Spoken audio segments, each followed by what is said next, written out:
제가 한 절 읽고 여러분 한 절 읽고 교독하시겠습니다. 그때 제자가 더 많아졌는데 헬라파 유대인들이 자기의 과부들이 매일의 구제에 빠짐으로 히브리파 사람을 원망하니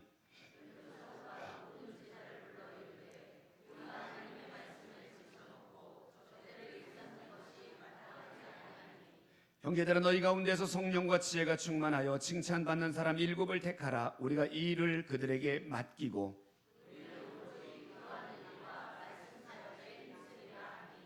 온 무리가 이 말을 기뻐하여 믿음과 성령이 충만한 사람 스데반과 또 빌립과 브루고르와 니가노르와 디몬과 바메나와 유대교에 입교했던 안디옥 사람 니골라를 택하여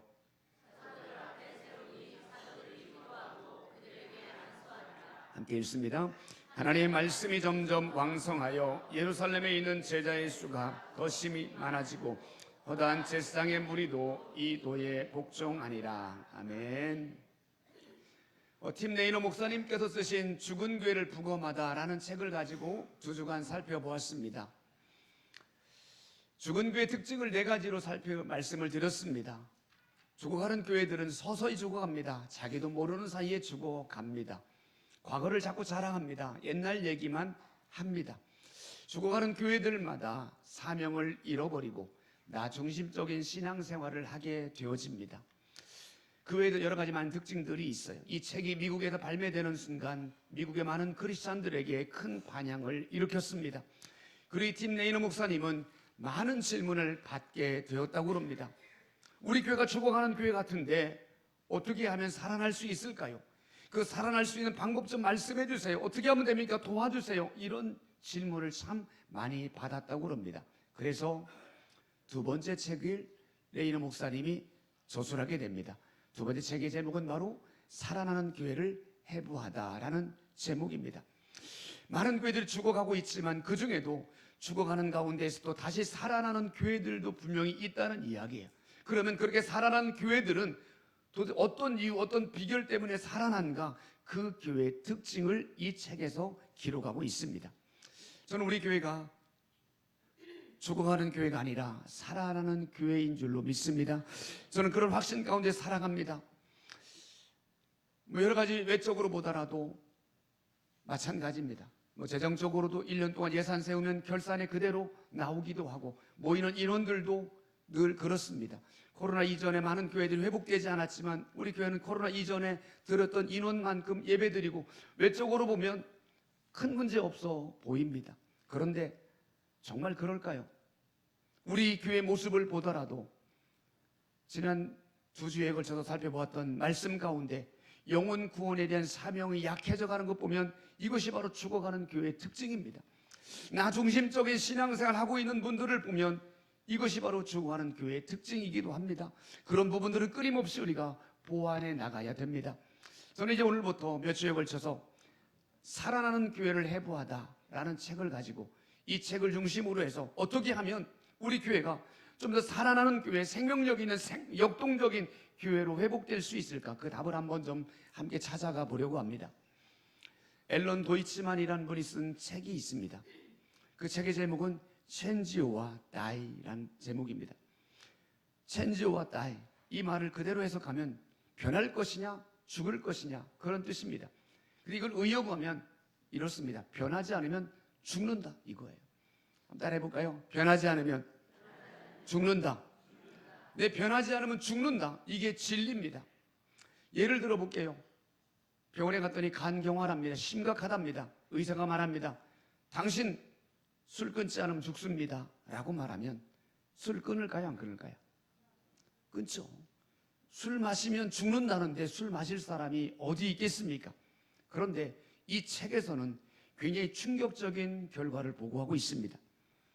심장 우회 수술을 받은 1,500만 명의 환자들을 대상으로 의사가 처방합니다. 식습관을 바꾸셔야 됩니다.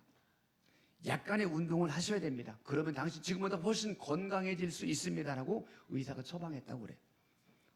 그런데 대부분의 사람들, 한 80%의 사람들은 어떠한 노력도 하지 않았다는 거예요. 그들은 그냥 서서히 죽어가는 죽음을 선택했다는 거예요. 왜 그럴까요? 갑자기 죽지 않거든요.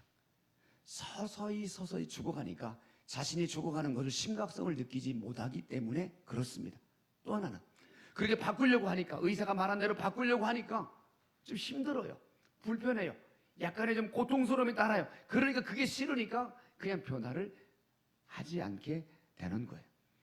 죽어가는 줄 알면서도 변화를 거부하는 사람들, 이것이 많은 사람들의 성향입니다. 그런데 교회도 그럴 수 있어요. 많은 사람들이 교회 새로워지기를 원합니다.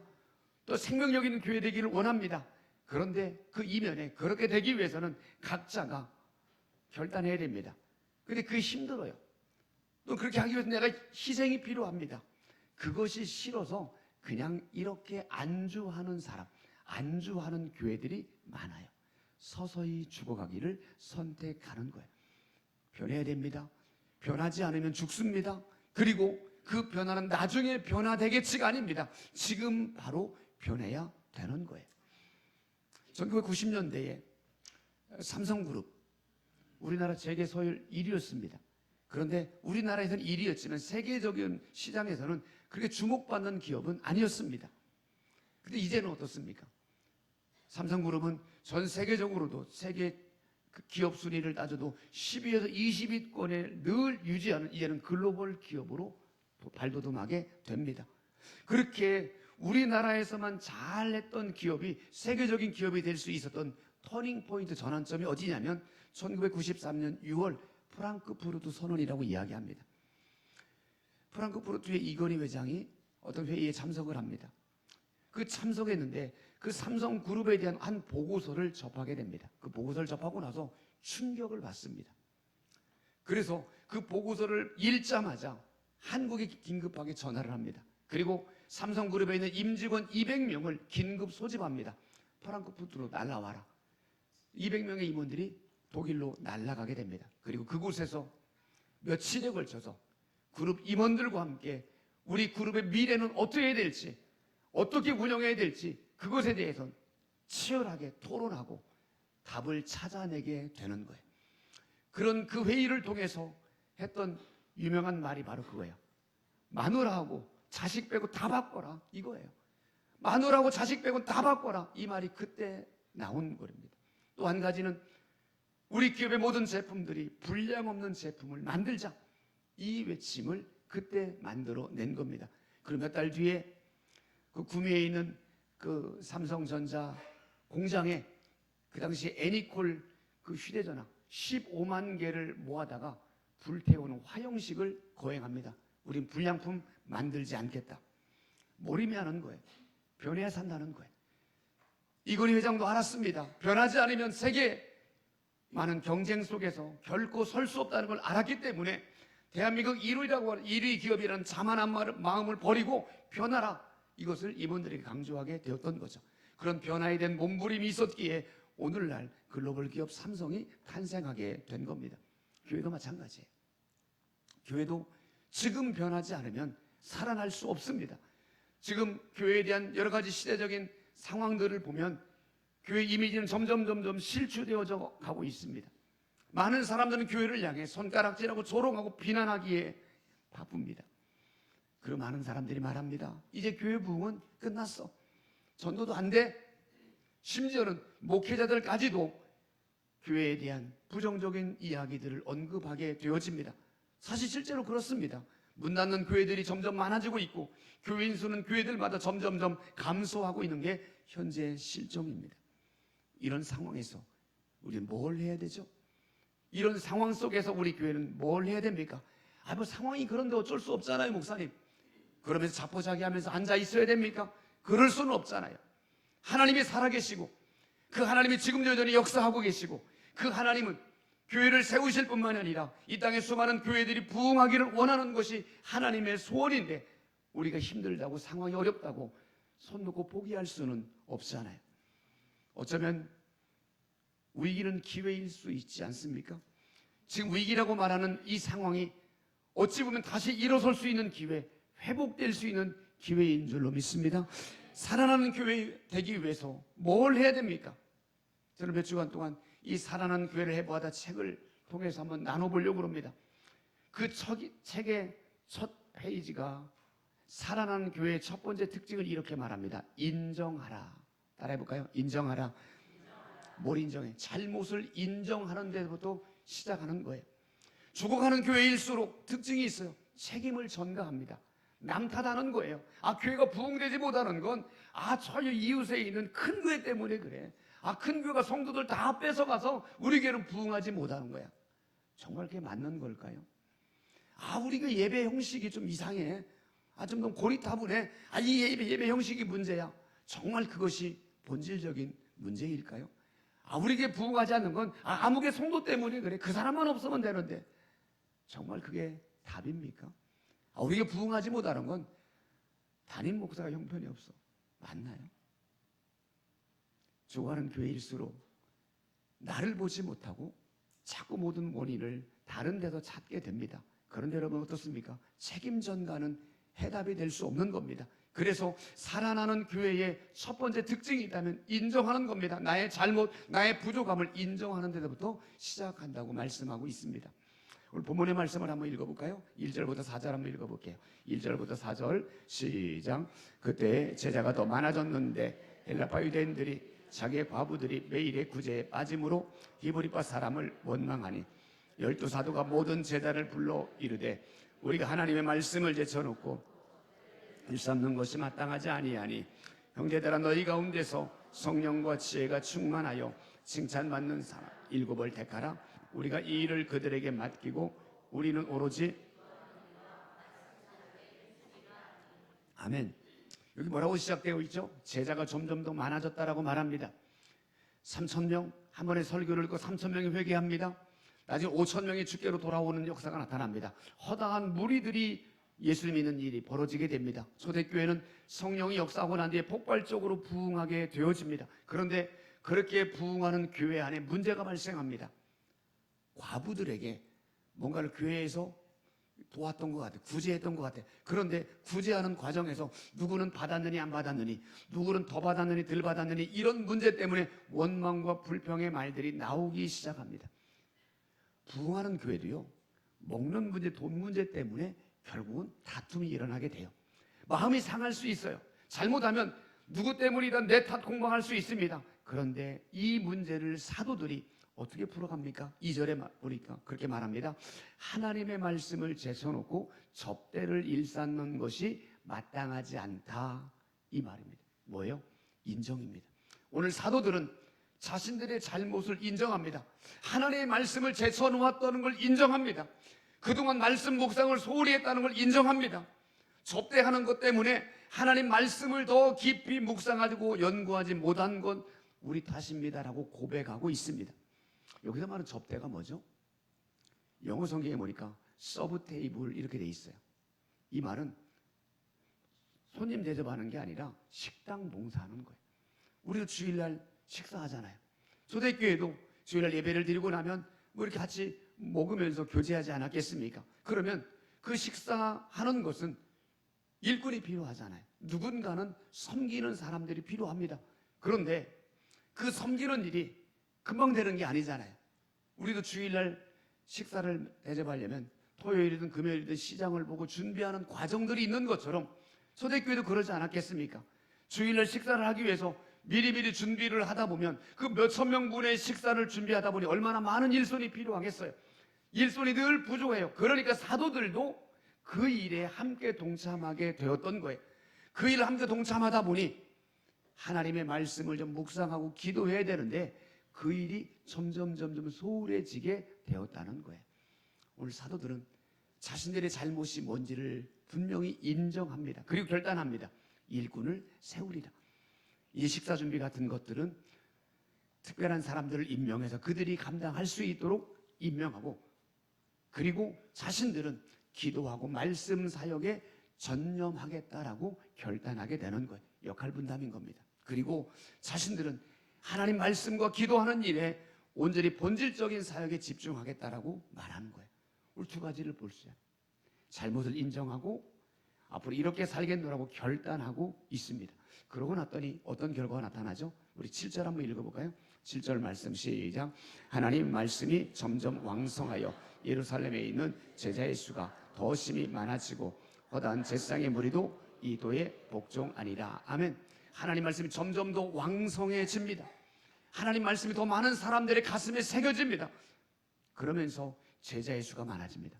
성도가 많아진 정도가 아니에요. 제자의 수가 많아져요. 훈련받은 변화된 제자의 수가 점점 많아집니다. 그래서 주목할 만한 게 뭐예요? 허다한 제사장의 무리도 복종했다. 여러분, 제사장은 어떤 사람이었어요? 예수님을 죽이는 일에 가장 앞장섰던 사람이 대제사장, 서기관, 종교 지도자들입니다. 그런데 그들이 바로 예수 믿고 주의 복음을 듣고 변화되게 된 거예요. 오늘 초대교회 안에 역할이 명확하게 분담하고 나니까 믿는 자들이 많아지고 수적으로 많아지고 내적으로 안정을 찾는 것을 보게 되어집니다. 초대교회도 분명히 문제가 있었습니다. 아니, 그 문제가 심각한 문제였습니다. 그런데 사도들이 먼저 자신들의 잘못을 인정하고 그 문제 해결을 위한 결단했더니 그 모든 상황들이 잘 해결되는 걸 보게 되어집니다. 그렇습니다. 살아나는 교회 되기 위한 첫 번째 방법, 책임 전가가 아니라 인정하는 겁니다. 따라합시다. 인정하자. 묻습니다. 우리 교회가 정말 살아나는 교회가 되기를 원하십니까? 한번 다시요. 정말 우리 교회가 살아있는 생명력 있는 교회가 되기를 원하십니까? 그건 간단합니다. 교회는 믿는 믿음의 사람들의 공동체이기 때문에 여러분 한 분 한 분이 살아있는 성도, 생명력 있는 성도가 되면 우리 교회도 살아나는 교회가 될 줄로 믿습니다. 그러면 우리가 살아나는 성도, 생명력 있는 성도가 되려면 우리가 뭘 해야 됩니까? 두 가지만 살펴보려고 그래요. 첫 번째는 회개입니다. 따라합시다. 회개하자. 오늘 사도들 보세요. 자신들의 잘못을요 공개적으로 인정합니다. 여러분, 이거 쉬운 일이 아니에요. 이 사도들은 어떤 사람이냐면 예수님의 부름을 받은 12명의 제자들을 사도라고 말하고 있습니다. 그들은 예수님과 함께 3년 동안이나 함께 사역했던 사람들. 그래서 이 12명의 사도들은 그 어떤 사람들보다 영적인 권위가 있는 사람들입니다. 누구도 이들의 영적인 권위에 대항할 수 없는 대단한 분, 하늘 같은 분, 그런 분들입니다. 그런데 그들이 대중들 앞에서 내가 잘못했습니다, 우리의 잘못입니다, 자신의 부끄러운 모습들을 고백하게 되는 거예요. 하나님 앞에서 자신의 잘못을 고백하는 것, 이것이 바로 온전한 회개입니다. 공동체를 살릴 수 있는 강력한 비결이 바로 회개에 있습니다. 내가 내 잘못을 고백할 때, 나의 잘못을 온전히 고백하고 선포할 때 그곳에 하나님의 은혜가 임하게 되어지고 그 회개가 있는 곳에 성령의 역사가 나타나게 될 줄로 믿습니다. 사도행전 2장에 보십시오. 베드로의 설교를 들었던 수많은 백성들의 반응이 뭐예요? 가슴을 치며 우리가 어찌할꼬 회개합니다. 가슴을 치며 회개하는 그곳에 성령의 역사가 더 강력하게 임하게 되어지고 놀라운 부흥의 도화선이 된 걸 보게 되어집니다. 니느웨 성은 죄악으로 인해서 망해야 됩니다. 하나님의 심판을 받을 수밖에 없는 그런 성읍이었습니다. 그런데 온 백성이 회개합니다. 그냥 회개하지 않았어요. 금식하며 회개합니다. 왕부터 서민에 이르기까지, 심지어는 짐승들도 굶겼어요. 그렇게 금식하며 기도했더니 어떤 일이 벌어져요? 하나님이 뜻을 돌이켰다라고 말합니다. 여러분, 회개는 하나님의 마음을 돌이킬 수 있는 강력한 힘이 있는 줄로 믿습니다. 이처럼 회개하는 곳에 하나님의 은혜가 임합니다. 회개하는 곳에 성령의 역사가 나타나게 됩니다. 회개가 뭐예요? 내가 잘못을 고백하는 거예요. 내 잘못을 구체적으로 말하는 겁니다. 내가 이렇게 잘못했습니다, 내가 이렇게 잘못했습니다 고백하는 것, 이것이 바로 회개입니다. 그리고 회개는 돌이키는 거예요.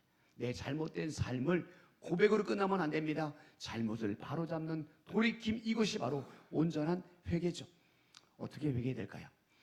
저는 누가복음 18장에 나오는 세리의 심정으로 회개하기를 바라요.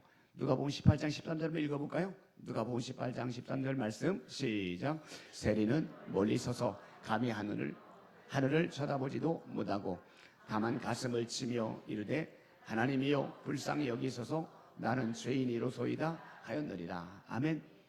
오늘 세리가 성전에 올라가 기도합니다. 그런데 어떻게 기도하죠? 멀리 섭니다. 앞자리에 가지도 못합니다. 맨 뒤에 앉아서 기도하는 거예요. 그런데 어떻게 기도하죠?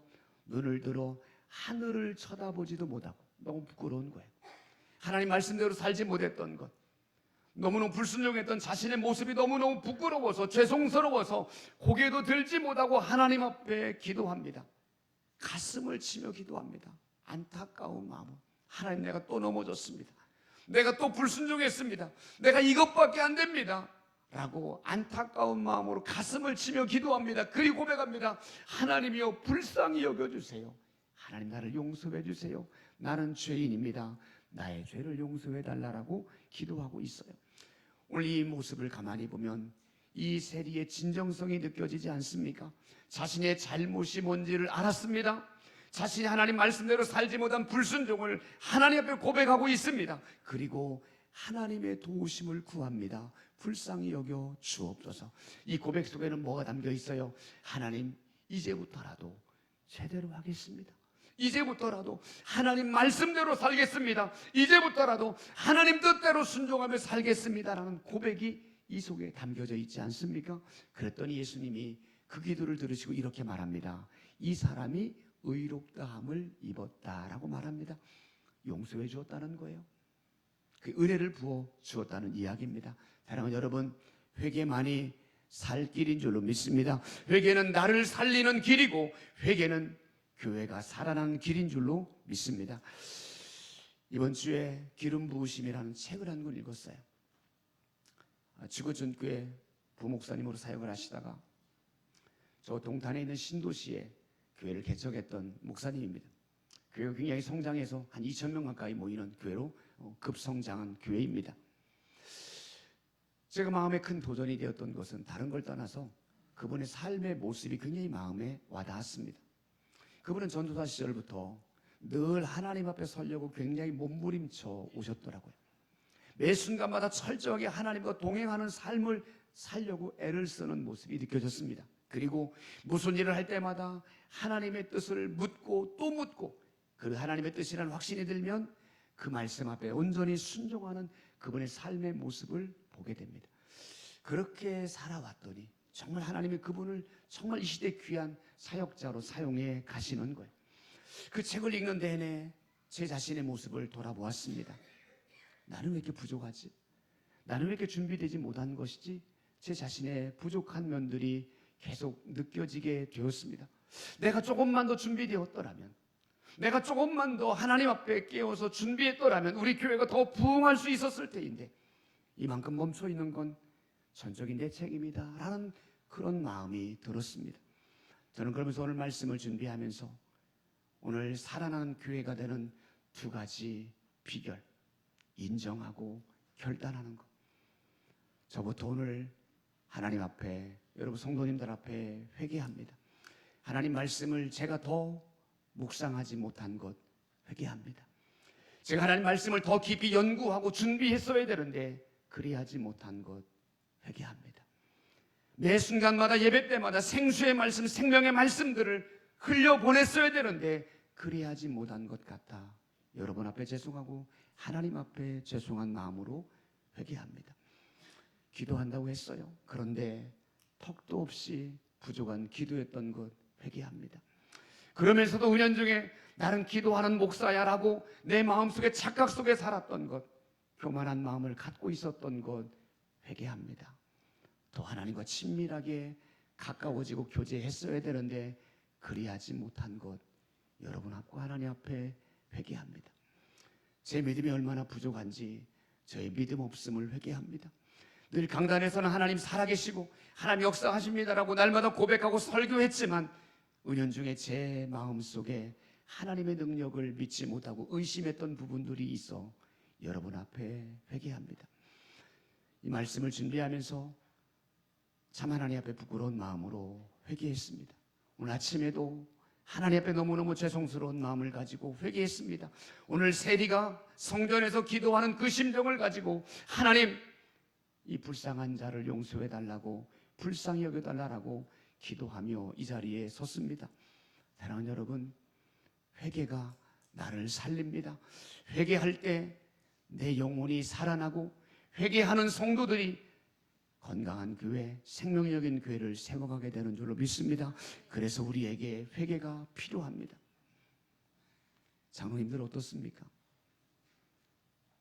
영적인 어른다운 신앙생활 하셨습니까?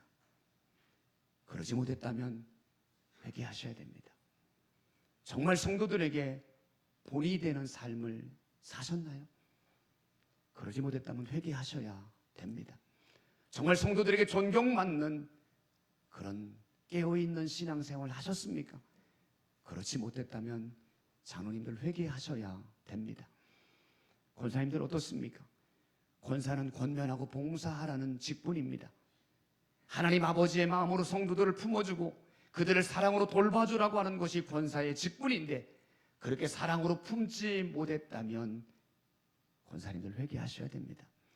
가장 기도 많이 해야 될 직분인데 이러저러한 이유 때문에 기도하지 못하고 기도의 자리로 멀어졌다면 그거 하나님 앞에 회개하셔야 되지 않겠습니까?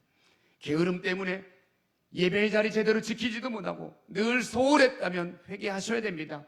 권사다운 본이 되지 못했다면 회개하셔야 됩니다. 구역장, 교사는 어떨까요? 그들은 리더입니다. 하나님은 그들을 믿고 영혼을 맡겨주었습니다. 아이들을, 학생들을 맡겨주었고 구역원들을 맡겨주었습니다. 그런데 그 귀한 영혼들을 맡았음에도 불구하고 그들을 위해 기도하지 않았다면 회개하셔야죠. 그들을 사랑으로 보듬지 않았다면 회개하셔야 됩니다. 사랑하는 여러분, 오늘 이 시간 말씀을 통해서 저를 비롯해 우리 모두가 다시 한번 하나님 앞에 부끄러운 모습들을 회개할 수 있기를 바랍니다.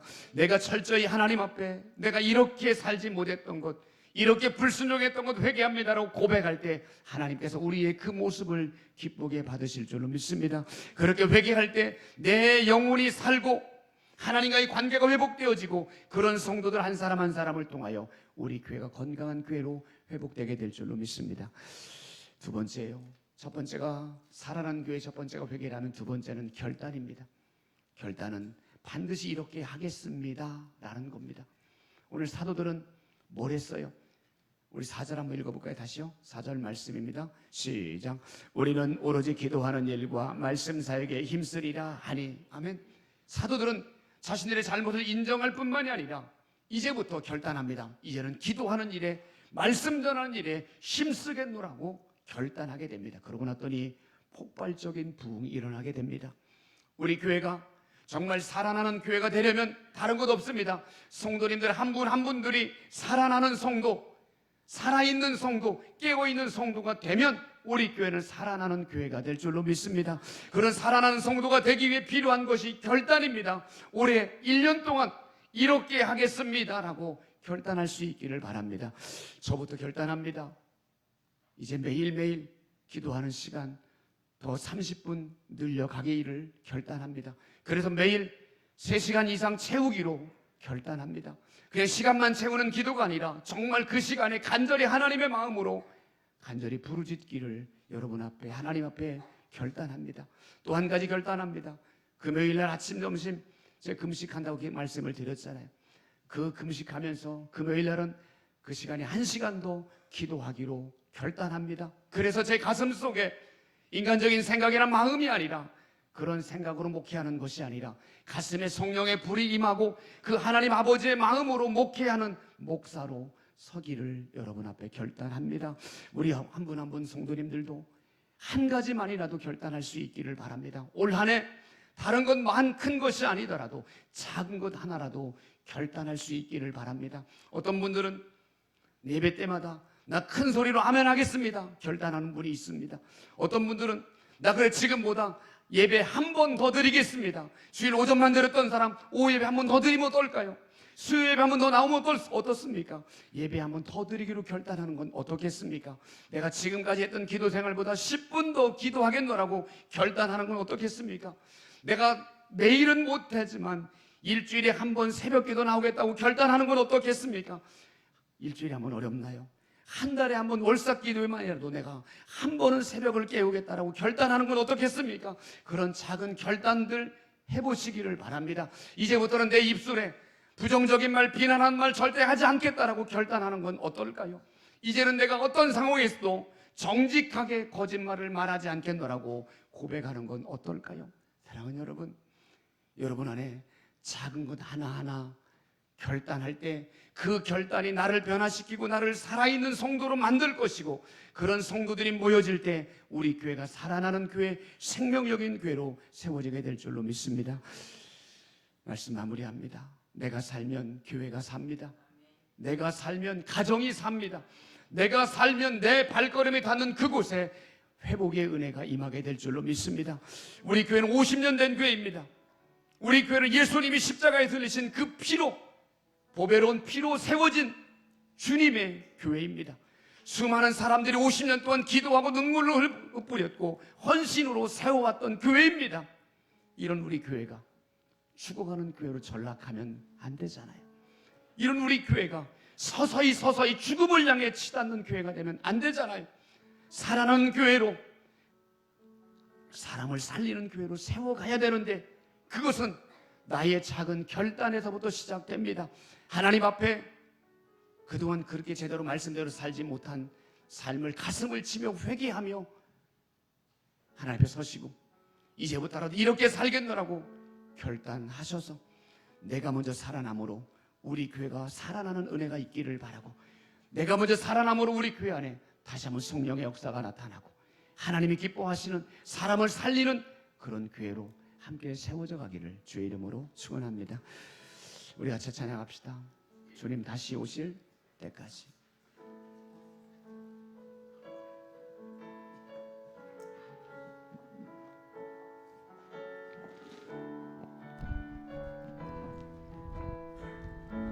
주님 다시 오실 때까지. 주님 다시 오실 때까지 나는 이 길을 가리라. 좁은 길,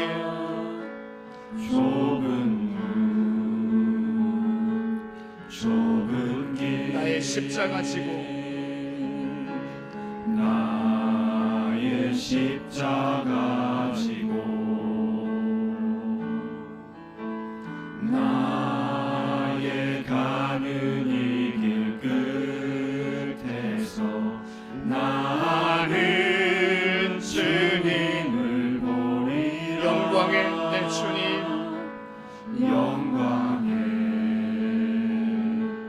내 주님, 나를 맞아주시. 주님 다시 오실 때까지. 주님 다시 오실 때까지 나는 일어나 달려가리라. 나는 일어나 달려가리라.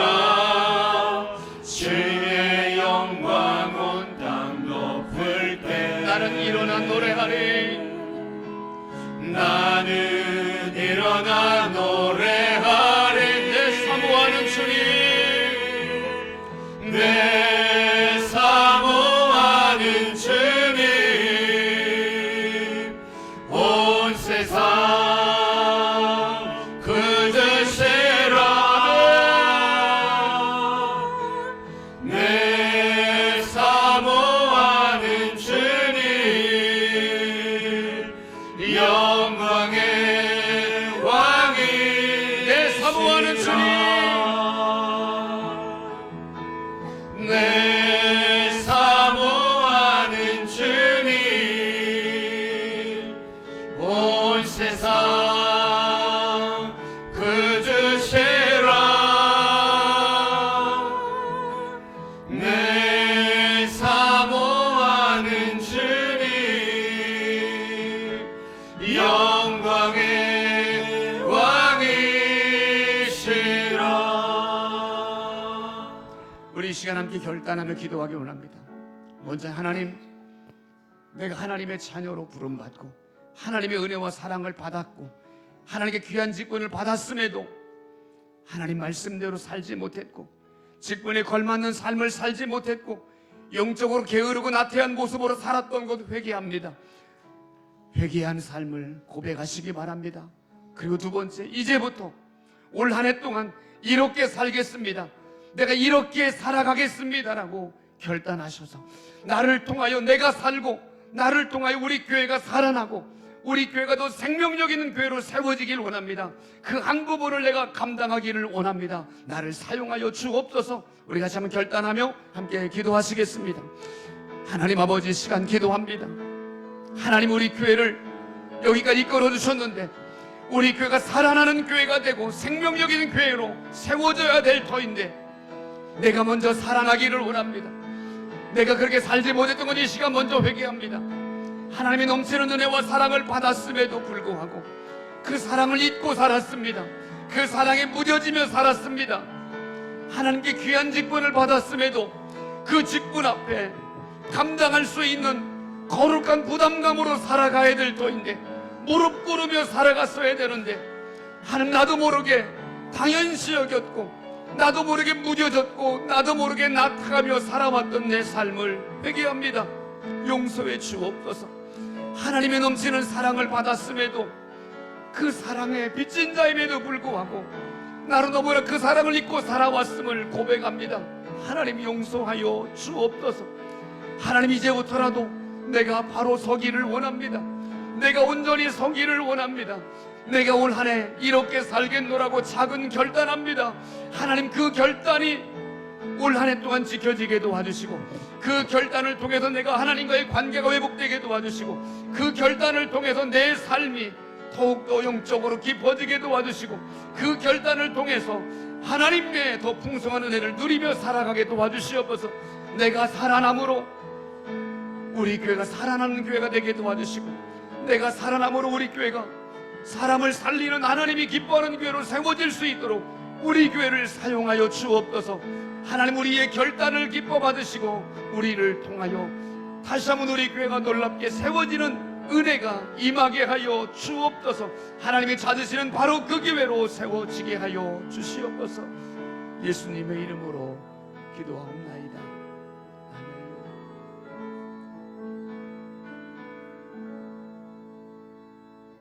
하나님, 이 시간 회개합니다.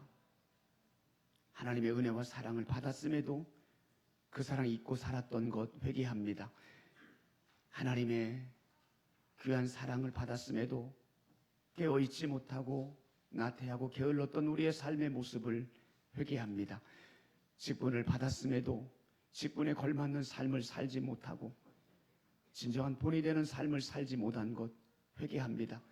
하나님보다 세상적인 것에 더 관심을 갖고 더 많이 즐겼고 따라갔던 것 회개합니다. 용서하여 주옵소서. 하나님, 이 시간 결단합니다.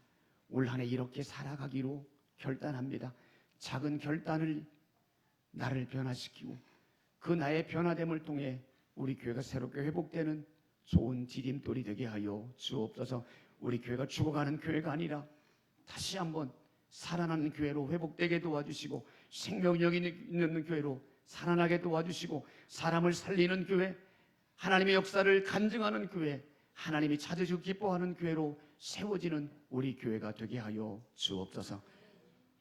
이제는 우리의 기도를 기쁘게 받으시는 예수 그리스도의 크신 은혜와 한량없이 품어주시는 하나님의 그 크신 사랑하심과 날마다 강력한 은혜를 부어주시는 성령님의 위로하심과 충만하심과 교통하심이 하나님 앞에 회개하며 철저히 결단하며 건강한 교회를 세워가기를 다짐하는 사랑하는 모든 성도들과 저들의 가정과 삶의 현장 위에 우리 교회와 나라와 민족 위에 저 북녘 땅에 있는 믿음의 형제들과 수많은 선교사님들의 사역 위에 영원히 함께 하시기를 간절히 축원하옵나이다. 아멘.